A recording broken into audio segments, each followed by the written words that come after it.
नमस्कार, हमारी खास पेशकश दो टूक में आपका स्वागत है। आपके साथ मैं हूं शशि तुषार शर्मा और आज हमारे साथ फिर से हमारे खास मेहमान हैं चित्रा त्रिपाठी। बहुत स्वागत है आपका। बहुत बहुत शुक्रिया शशि आपका। और आज हम बात करने वाले हैं आधी आबादी के बारे में। तो मेरा सवाल फिर से वही है कि क्यों बहुत ज्यादा महत्वपूर्ण होती जा रही है आधी आबादी।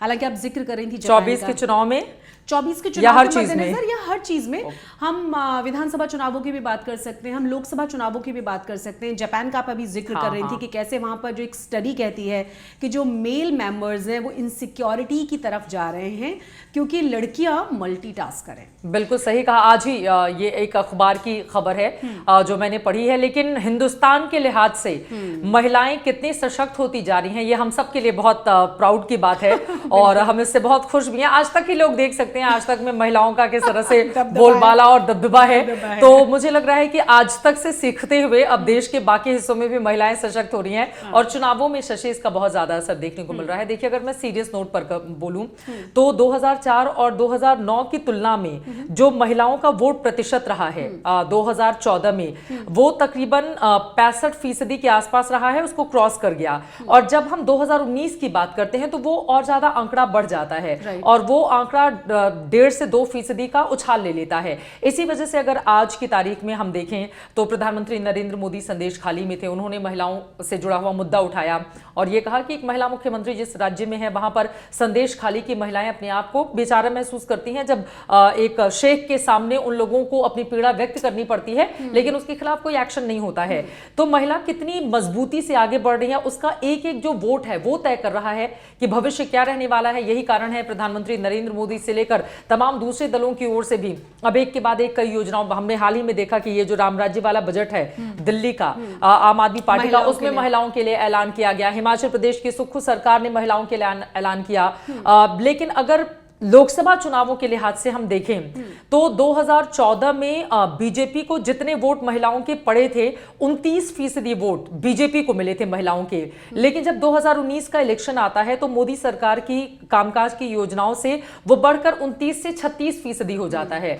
तो महिला बीजेपी की ओर शिफ्ट हो रही हैं, ये बाकी दलों के लिए चिंता का सबब बना हुआ है। और महिलाओं के वोट प्रतिशत को कैसे और बढ़ाकर अपनी जीत को सुनिश्चित किया जाए शशि, इसका जिक्र बीजेपी की ओर से बार बार किया जा रहा है। वैसे भी समय बदल रहा है तो अभी ऐसा भी जरूरी नहीं है कि आप जिसको वोट कर रहे हैं घर में बताएं या घर के प्रेशर से आप उन्हीं को वोट करें जिसको घर वाले चाहते हैं। महिलाएं बहुत स्मार्ट हो गई हैं और मुखर भी। हाँ, मुखर भी हो गई हैं। मतलब उनको पता है कि उनका फायदा का है, नुकसान का है। लेकिन संदेश खाली की बात सुन के या फिर बहुत सारे ऐसे इंसिडेंट्स अभी भी सामने आते हैं चित्रा, जो आपको कहीं ना कहीं बहुत अंदर तक हिलाते हैं। महिला मुख्यमंत्री से तो कम आप ये एक्सपेक्ट नहीं कर सकते कि आपकी बातों को ना सुना जाए और इस तरह के जो हालात वहां पैदा हुए बहुत घबराहट भी लेकर आते हैं।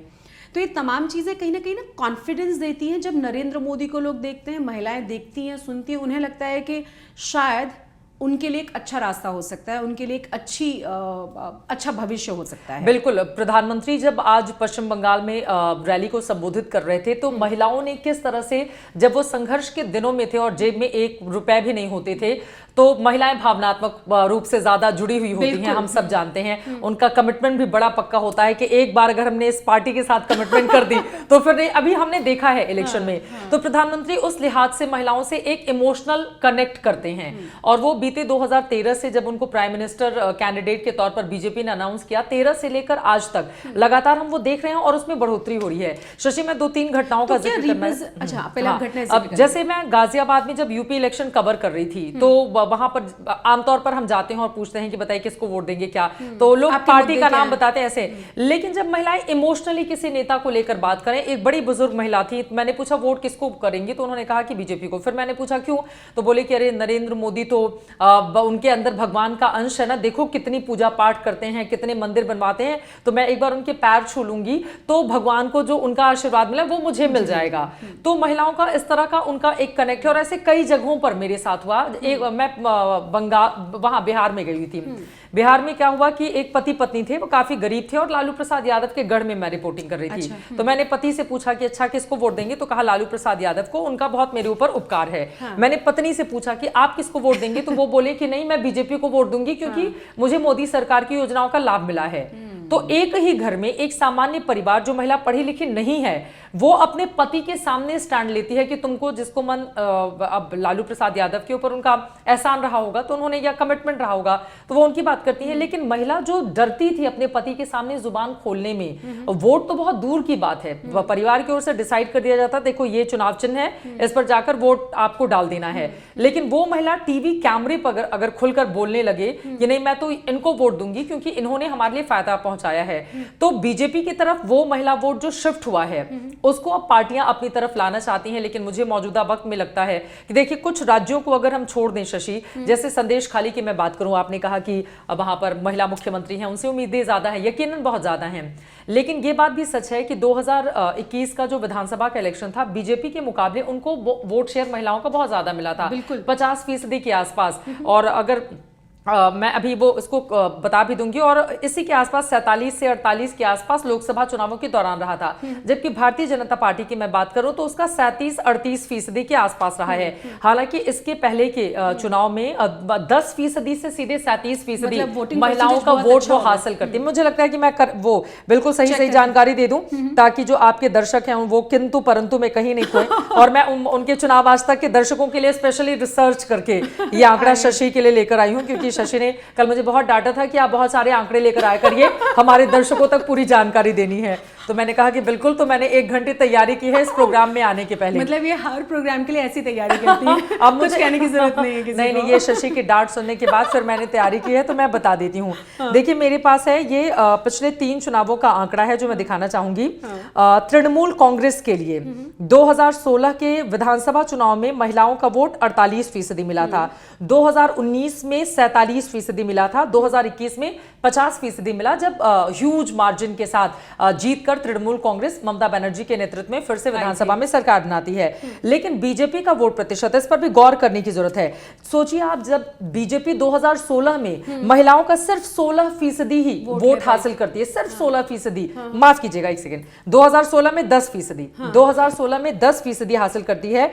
2019 में लोकसभा में भारतीय जनता पार्टी को 38% वोट शेयर मिलते हैं, और 2021 के विधानसभा चुनाव में 37%, यानी कि इंटैक्ट है उसका लोकसभा और विधानसभा में। ऐसा नहीं है कि बहुत ज्यादा फर्क नहीं है, लेकिन यहां पर दीदी के पास ज्यादा है, ममता बनर्जी के पास। तो मुझे लग रहा है कि उनके मन में भी डर होगा। एक तरफ नरेंद्र मोदी का इतना बड़ा कद है, उनका अपना एक इमोशनल कनेक्ट है महिलाओं के साथ, महिलाएं ज्यादा, आज ही हमने देखा संदेश खाली की महिलाएं कितनी बड़ी तादाद में प्रधानमंत्री से मुलाकात करने के लिए पहुंची हुई थी, और उन्होंने अपने उद्गार भी उनके सामने व्यक्त किए।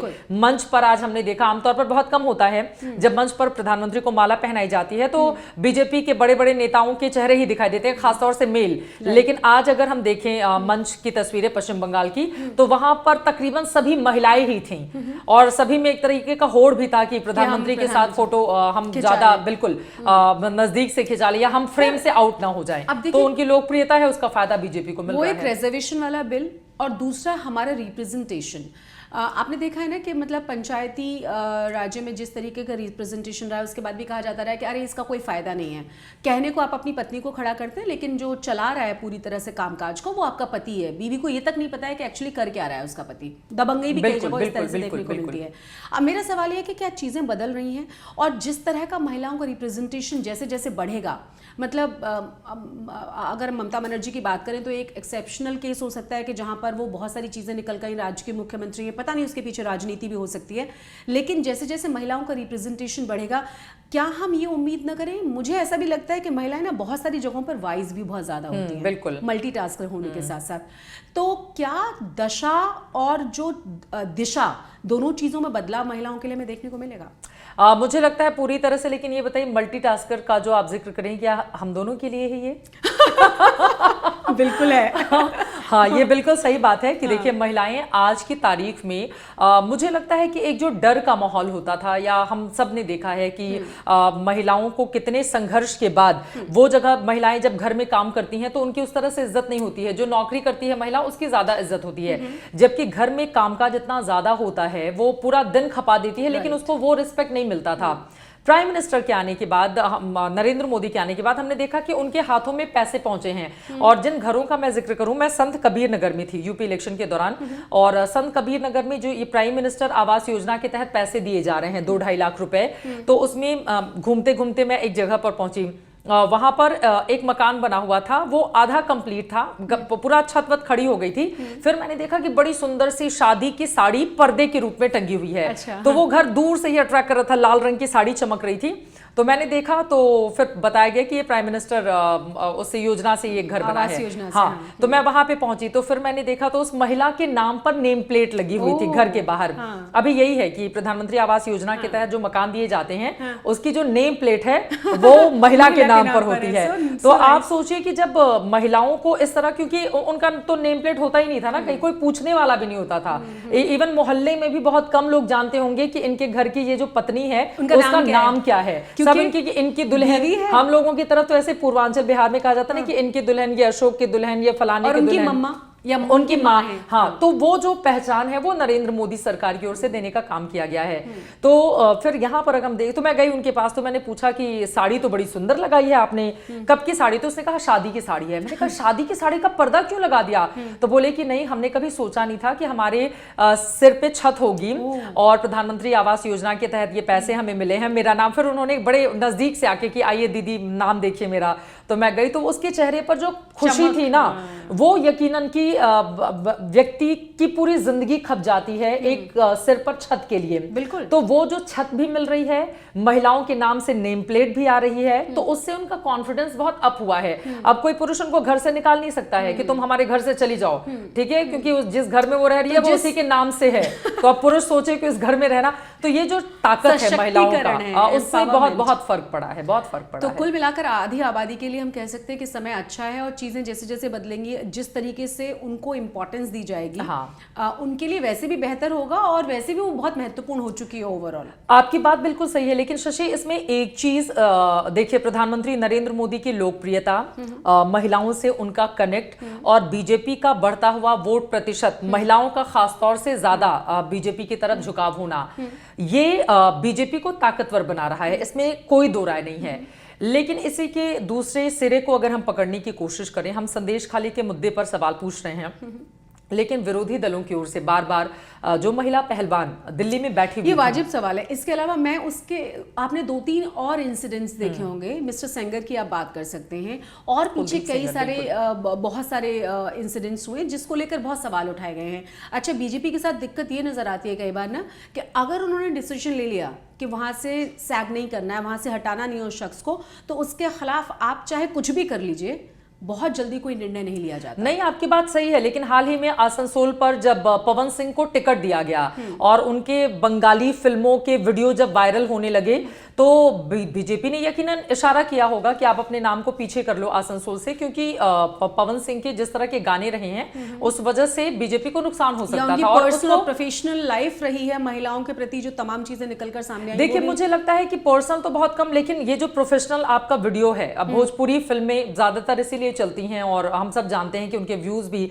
अगर आप देखेंगे, बहुत सारे गाने ऐसे होते हैं जो बहुत हिंदी फिल्मों के, बॉलीवुड के गानों से कहीं ज्यादा उनके व्यूज होते हैं।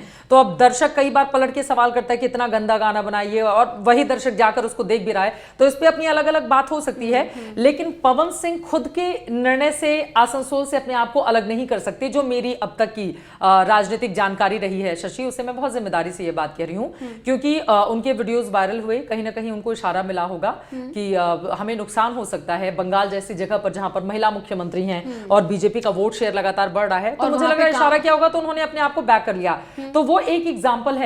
लेकिन मुझे ब्रिजभूषण शरण सिंह वाले मामले में अगर हम देखें, तो वहां पर महिला पहलवानों का जो पक्ष रहा लगातार दिल्ली में, वो बोलती रही, लेकिन उसके बावजूद बीजेपी जैसी पार्टी से जिस तरह की उम्मीद उनके जो लोग हैं वो करते हैं, या उनका जो वर्ग है वो करता है, मुझे ऐसा लग रहा है कि थोड़ा सा वहां पर बीजेपी पीछे रह गई है। तो आप संदेश खाली पे सवाल पूछेंगे तो आपसे भी ब्रिजभूषण सवाल वाले पूछा मुद्दे पर जाएगा। सवाल पूछा जाएगा। ये बात तो बिल्कुल सच है। क्योंकि बहुत सारे ऐसे इंसिडेंट्स हुए जहां पे आप मतलब कहा जाता है बीजेपी के बारे में कि बीजेपी ने अगर तय कर लिया, उनकी नज़र में कोई चीज़ अगर सही है और उसके पीछे चाहे जितने रीजंस हैं, चाहे वोट बैंक है, चाहे उसका बहुत पीछे एक बड़ी लेगेसी है, अगर उन्होंने डिसीजन ले लिया है तो चाहे आप कितनी भी कोशिशें कर लें, बहुत आसानी के साथ आप उन्हें डिगा नहीं पाएंगे, जो हमने ब्रिजभूषण वाले मामले में भी देखा है। बिल्कुल बिल्कुल सही सही कहा आपने। तो उसका कुछ ज्यादा असर पड़ेगा लोगों के ऊपर? देखिए, अभी तक ब्रिजभूषण को टिकट नहीं दिया गया है। इस बात को हम समझें कि बीजेपी ने जो पहली लिस्ट अपने उम्मीदवारों की जारी की है उसमें ब्रिजभूषण को अब तक नहीं दिया गया है।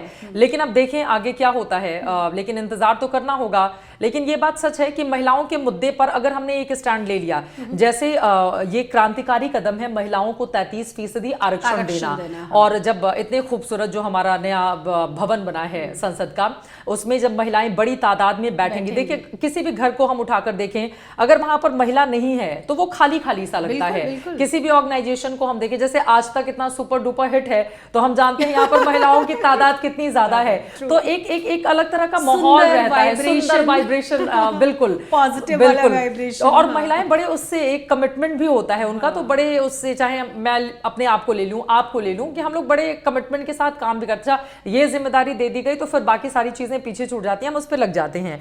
तो वो जो वाइब्रेशन है, पॉजिटिविटी है, वो महिलाएं लेकर आती है। तो चाहे कोई घर हो, चाहे कोई सोसाइटी हो या संसद भवन हो, तो मैं तो उम्मीद कर रही हूं कि आगे आने वाले वक्त में जब 33% से ज्यादा महिलाएं संसद का हिस्सा होंगी तो वो कितना खूबसूरत, और ये नरेंद्र मोदी की वजह से ही संभव हो पाया है। क्योंकि इसके पहले यूपीए की सरकार की ओर से लाया गया था, लेकिन फिर वो एक सदन में पेश हुआ, दूसरे सदन में गया ही नहीं, तो वहां पर चूक हो गई। तो एक मजबूत सरकार चाहिए थी, मजबूत सरकार से ज्यादा मजबूत इरादों वाला व्यक्ति। क्योंकि हम सब जानते हैं कि जिन 33 सीटों पर, मान लीजिए अगर 100 में से 33 सीटों पर आपको उतारना है महिला उम्मीदवार, तो भाई जो पुरुष पहले से उसको रिप्रेजेंट कर रहा है उनके टिकट तो आप काटोगे, फिर वो विरोध करेगा।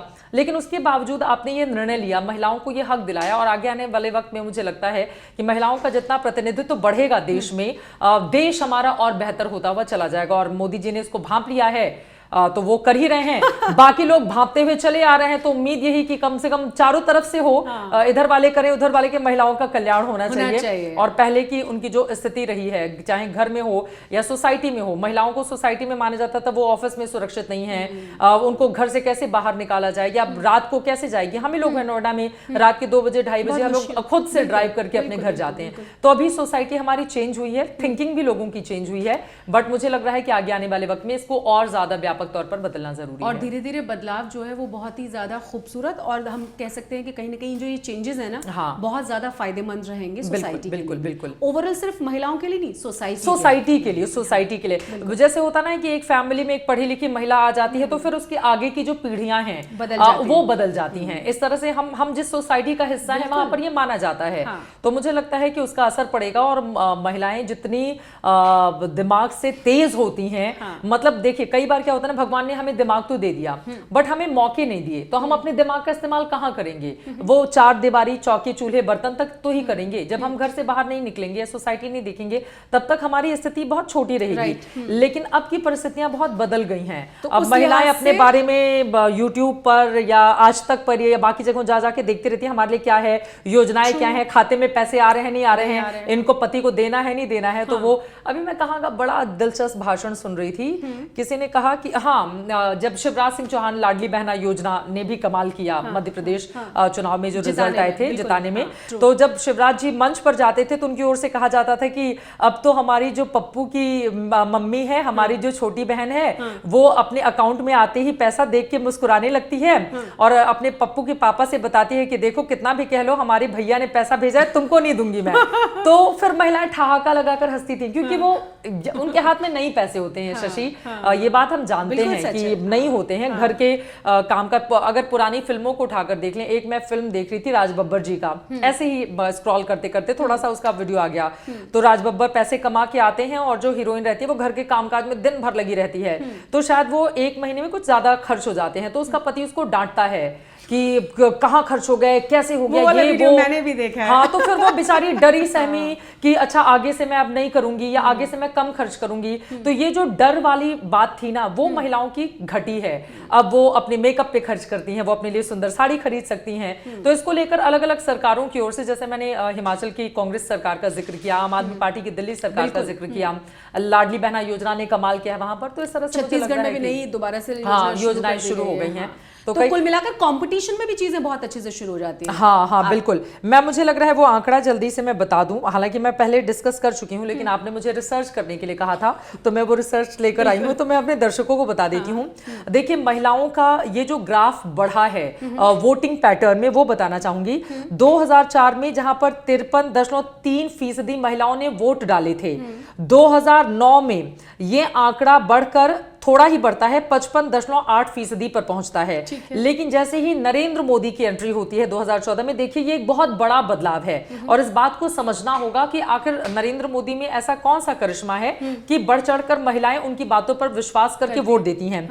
2014 का वोटिंग पैटर्न बताता है कि महिलाओं की संख्या 10% के करीब बढ़ी थी, और जहां 9 में 55.8% महिलाओं ने वोट किया था, 2014 में 65.5% महिलाओं ने वोट किया है। आप सोचिए कितना बड़ा ये गैप हो जाता है, 10%। 2019 का चुनाव आता है तो फिर से ये बढ़ता है, हालांकि 10% का उछाल जंप नहीं लेता है, लेकिन 2019 की लोकसभा चुनाव में 66.9% ये संख्या महिलाओं की वोटिंग की जाके बढ़ जाती है। और साल 2014 में, जैसा कि मैंने आपको बताया था, कि 29% महिलाओं ने बीजेपी को वोट किया था, और जब 2019 में बीजेपी को वोट देने की बात आती है तो 29% से बढ़कर ये 36% तक हो जाता है। तो महिलाओं का पैटर्न क्या रहा है, बीजेपी क्यों जीत रही है 2 चुनाव इतने ह्यूज मार्जिन से।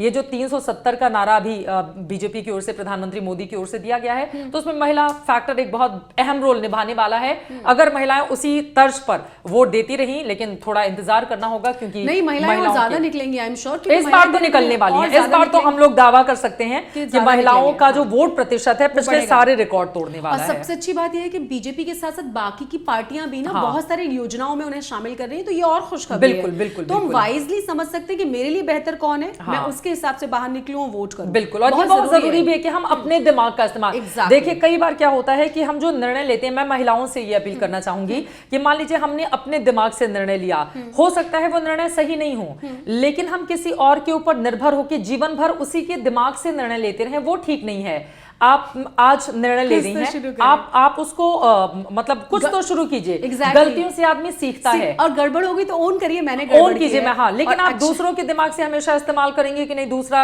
हमारे घर के मुखिया ने कह दिया कि इनको देना है तो हम उसी नहीं। आप मुखिया से बोलिए कि मैं चाहती हूँ तुम इसको दो, जिसको भी पार्टी आप डिसाइड कीजिए, आप जिसको भी पसंद करती हैं पार्टी आप डिसाइड कीजिए, बट महिलाएं डिसाइड करें कि वोट किसको देना है। हम आपके साथ एक और शो शुरू कर सकते हैं जिसमें हम बात करेंगे कि कैसे एम्पावर्ड कर सकते हैं महिलाओं को। हाँ, मुझे लगता है ये वीडियो देखने के बाद शशि अब महिलाओं को और ज्यादा मतलब इसके बारे में कुछ बताने की जरूरत नहीं होगी, वो पूरे जोश से निकल जाने वाली हैं बाहर। जो आपको बताएंगी चित्रा त्रिपाठी कि कैसे आप और खास कर सकते हैं। बहुत बहुत शुक्रिया, आपसे बात करना सीरियसली बहुत अच्छा रहता है, बहुत इन्फॉर्मेटिव भी और बहुत ही पॉजिटिव भी। नहीं, आपने जो मुझे निर्देश दिया था कि देखिए हमारे शो में आने के पहले आप पूरी तैयारी के साथ आया कीजिए, तो मैंने आज कोशिश की कि मैं अपनी पूरी तैयारी रखूं। कहीं मैंने उम्मीद है कि आपको और आपके दर्शकों को निराश नहीं किया होगा। पूरी तरह से आप एकदम डिटेल्ड इंफॉर्मेशन के साथ आई हैं, और हम ऐसा कोशिश करेंगे कि हर रोज हम आपके साथ ऐसे ही चिट। हाय, ये लड़की हर रोज मुझे 1.5-2 घंटे पढ़वाने वाली है, प्लीज इतना ज्यादा मत करना। Anyway, thank you so much, बहुत अच्छा लगा। रोज की तरह नहीं, अभी हाल ही में आपने मुझे इनवाइट किया है, मैं तो चाहती हूँ लेकिन आप बुलाती नहीं है शशि अपने शो में। कल भी बुलाऊंगी आपको। Thank you so much. Welcome, thank you, bye bye.